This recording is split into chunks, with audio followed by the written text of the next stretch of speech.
सुप्रभात साथियों, मैं कुंदन कुमार स्वागत करता हूं भविष्य निर्माण शिक्षण संस्थान के इस ऑनलाइन परिवार में।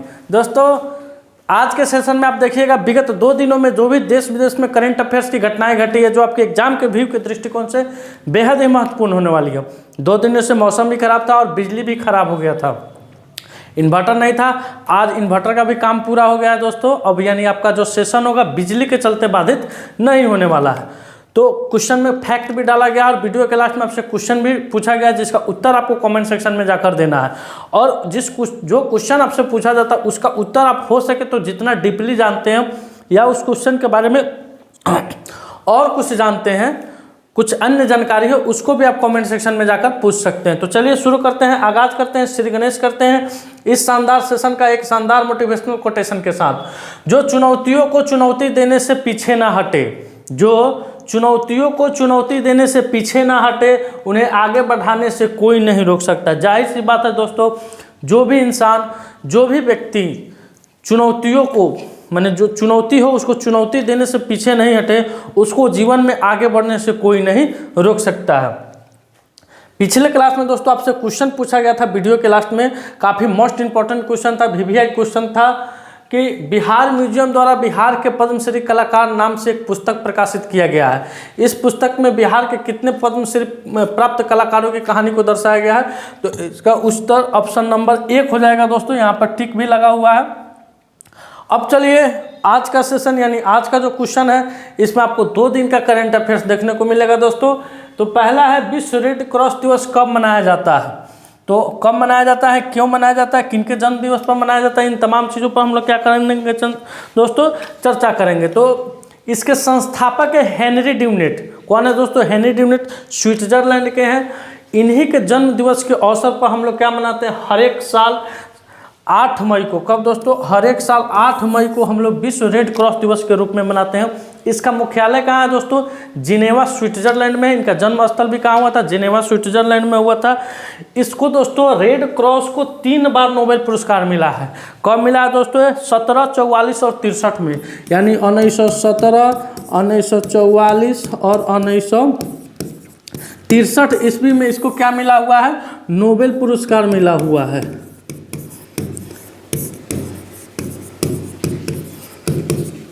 नोबेल पुरस्कार प्राप्त हुआ दोस्तों। इसकी शुरुआत कब हुई थी, यानी हम लोग रेड क्रॉस कब मनाते हैं? तो 1948 ईस्वी से इसको हम लोग मनाना शुरू किए थे दोस्तों। अब दोस्तों रेड क्रॉस क्यों अनिवार्य है? रेड क्रॉस यानी ब्लड डोनेशन दोस्तों। तो आप लोग अक्सर देखते हुए कि कभी कभी सोशल मीडिया के माध्यम से किसी को रक्त की ज़रूरत होती है, तो आपसे भी निवेदन है कि साल में कम से कम एक बार आप अपना रक्त का दान जरूर करें, यानी रक्तदान महादान है। इस दुनिया में अगर सबसे ज़्यादा कोई दान है तो वह रक्तदान महादान है। अब बढ़ते हैं अगले क्वेश्चन की तरफ। अगला क्वेश्चन है दोस्तों, मई माह का रिवीजन है, आपके सामने स्क्रीन पर दिया हुआ है कि 1 मई को हम लोग अंतर्राष्ट्रीय मजदूर दिवस के रूप में मनाते हैं। 1 मई को ही दोस्तों महाराष्ट्र एवं गुजरात राज्य का स्थापना दिवस मनाते हैं। 2 मई विश्व टूना दिवस के रूप में मनाते हैं। 3 मई को विश्व प्रेस स्वतंत्रता दिवस के रूप में मनाते हैं। 3 मई को ही अंतर्राष्ट्रीय तेंदुआ दिवस के रूप में मनाते हैं। 4 मई को अंतर्राष्ट्रीय अग्निशामक दिवस, कोयला खनिक दिवस के रूप में मनाते हैं। 6 मई को अंतर्राष्ट्रीय नो डाइट डे के रूप में मनाते हैं। 5 मई को विश्व हास्य दिवस मनाते हैं। 7 मई को विश्व एथलेटिक्स दिवस मनाते हैं। 7 मई को ही दोस्तों विश्व अस्थमा दिवस, मई माह के प्रथम मंगलवार को विश्व अस्थमा दिवस कब मनाया जाता है दोस्तों? तो यह मई माह के प्रथम मंगलवार को हम लोग क्या मनाते हैं? विश्व अस्थमा दिवस के रूप में मनाते हैं। अब चलते हैं अगला क्वेश्चन। अगला क्वेश्चन है आपके स्क्रीन पर, किस राज्य से है दोस्तों? तो यह बिहार राज्य से संबंधित है। किस राज्य से संबंधित है? बिहार राज्य से संबंधित है। हाल ही में कहाँ 6 से 8 मई 2024 तक 3 दिवसीय भोजपुरी महोत्सव 2024 का आयोजन किया गया है। तो दोस्तों अभी हाल फिलहाल में मॉरिशस में, कहाँ दोस्तों? मॉरिशस में 3 दिवसीय भोजपुरी महोत्सव का आयोजन किया गया था दोस्तों। इस आयोजन का मुख्य उद्देश्य क्या था दोस्तों? तो इस आयोजन का मुख्य उद्देश्य था कि भोजपुरी को विदेश में एक नया मंच प्रदान किया जाए। यह हर एक साल मॉरिशस में मनाया जाता है। मॉरिशस में अधिकतर वहाँ माने बहुत ज़्यादा संख्या में भोजपुरी वासी लोग निवास करते हैं, इसीलिए यहाँ पर यह महोत्सव का हर साल आयोजन किया जाता है। इसमें दोस्तों बिहार के 3 प्रतिनिधि मंडल, इसमें बिहार के 3 प्रतिनिधिमंडल ने हिस्सा लिया था और 3 दिन तक लोक संस्कृत गायन नाट्य के माध्यम से वहाँ पर अपनी प्रस्तुति को प्रकट की थी। इसमें दोस्तों कल के सेशन में हम बताएंगे कि इसमें पूर्वी चंपारण की भी शेरनी हिस्सा ली है, तो उसके बारे में डिटेल्स जानकारी लेकर हम आपको बताएंगे कल के क्लास में निश्चित तौर पर कि पूर्वी चंपारण की वह कौन शेरनी है, कौन बेटी है जो इसमें पार्टिसिपेट किया और वह राष्ट्रपति से पुरस्कृत भी हो चुकी है। चलिए आगे बढ़ते हैं अगले क्वेश्चन की तरफ। अगला क्वेश्चन है आपकी स्क्रीन पर, हाल ही में बिहार की किस बेटी का चयन, हाल ही में बिहार के किस बेटी का चयन अंडर 20 भारतीय महिला वॉलीबॉल टीम में हुआ है, जो पिछले 50 वर्षों में अंडर 20 भारतीय महिला वॉलीबॉल टीम में शामिल होने वाली बिहार की पहली महिला खिलाड़ी बनी है। तो ये क्वेश्चन दोस्तों अपने आप में VVI क्वेश्चन है। क्यों VVI क्वेश्चन है कि यह पिछले 50 वर्षों में अंडर 20 वॉलीबॉल में कोई महिला बिहार से कोई पहली महिला क्या खिलाड़ी क्या हुई है, शामिल हुई है। तो वो कौन है दोस्तों, खुशी कुमारी है। कौन है दोस्तों, खुशी कुमारी। और खुशी कुमार बिहार के किस जिले से बिलोंग कर रही है, तो औरंगाबाद,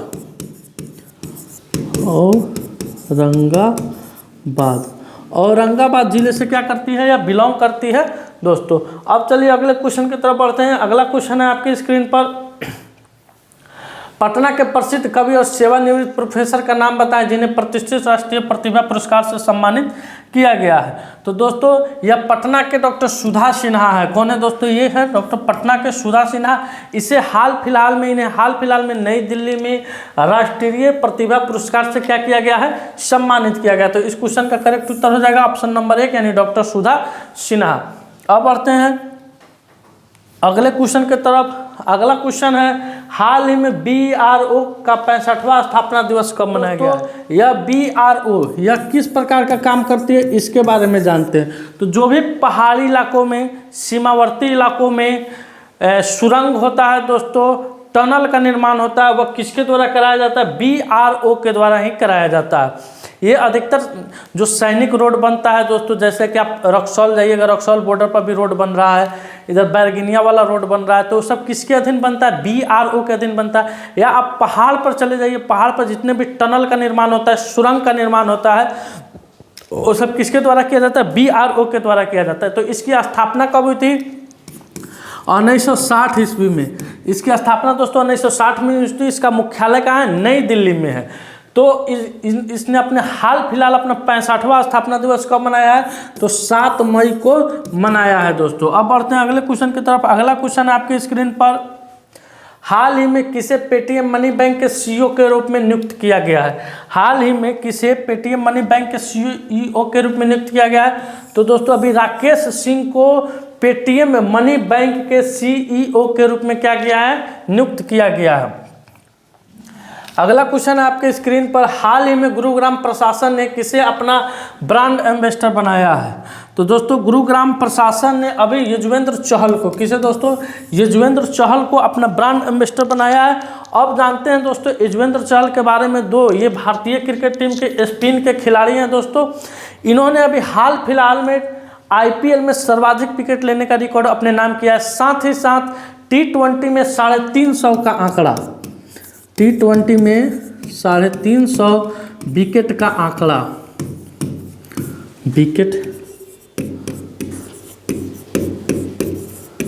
आंकड़ा छूने वाले ये पहले भारतीय गेंदबाज बने हैं दोस्तों। और T20 IPL में सर्वाधिक विकेट लेने का रिकॉर्ड किनके पास है, युजवेंद्र चहल के पास है। तो अभी गुरुग्राम प्रशासन ने अपना ब्रांड एम्बेसडर युजवेंद्र चहल को बनाया है।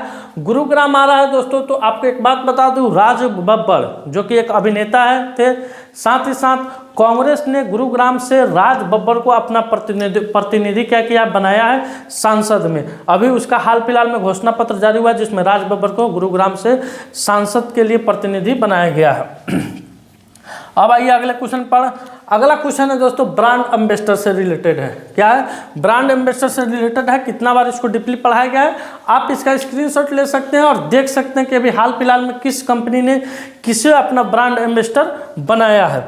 अगला क्वेश्चन है आपके स्क्रीन पर, हाल ही में वीजा ने किसे भारत में कंट्री मैनेजर के रूप में नियुक्त किया है? तो दोस्तों सुजय रैना को वीजा ने अभी भारत में कंट्री मैनेजर के रूप में क्या किया है? नियुक्त किया है दोस्तों।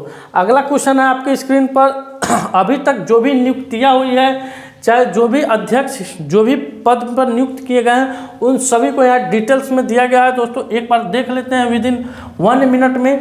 बास्केटबॉल फेडरेशन ऑफ इंडिया का अध्यक्ष आधव अर्जुन को चुना गया है दोस्तों। यहाँ पे है आधव अर्जुन को क्या किया गया है? चुना गया है। साथ ही साथ ICR की अनुसंधान सलाहकार समिति का अध्यक्ष नीरज प्रभाकर को, किसे? नीरज प्रभाकर को नियुक्त किया गया है। गूगल ने श्रीनिवास रेड्डी को भारत नीति के प्रमुख के रूप में नियुक्त किया है। BCCI ने सीनियर पुरुष क्रिकेट चयन समिति का अध्यक्ष अजीत अगरकर को नियुक्त किया है। AMFI के नए चेयरमैन नवनीत मुनौत बने हैं। South Indian bank Viju Korean को अपना नया अध्यक्ष नियुक्त किया है। और अर्दिम बगाची को संयुक्त राष्ट्र में भारत का एक अस्थायी प्रतिनिधित्व नियुक्त किया गया है। सुबोध कुमार को आयुष मंत्रालय के निदेशक के रूप में नियुक्त किया गया है। और मोहम्मद रिहान को सौर ऊर्जा संस्थापक का महानिदेशक नियुक्त किया गया है। जैसे जैसे दोस्तों नियुक्तियाँ होती है, इसमें ऐड होते चला जाता है। आइए अब अगले क्वेश्चन की तरफ बढ़ते हैं। अगला क्वेश्चन है आपकी स्क्रीन पर, हाल ही में किसने ऑक्सफोर्ड बुक कवर पुरस्कार 2024 जीता है? तो दोस्तों ऑक्सफोर्ड बुक कवर पुरस्कार भावी मेहता। कौन दोस्तों? भावी मेहता। ये दोस्तों आपको जो स्क्रीन पर नजर आ रही है क्या है?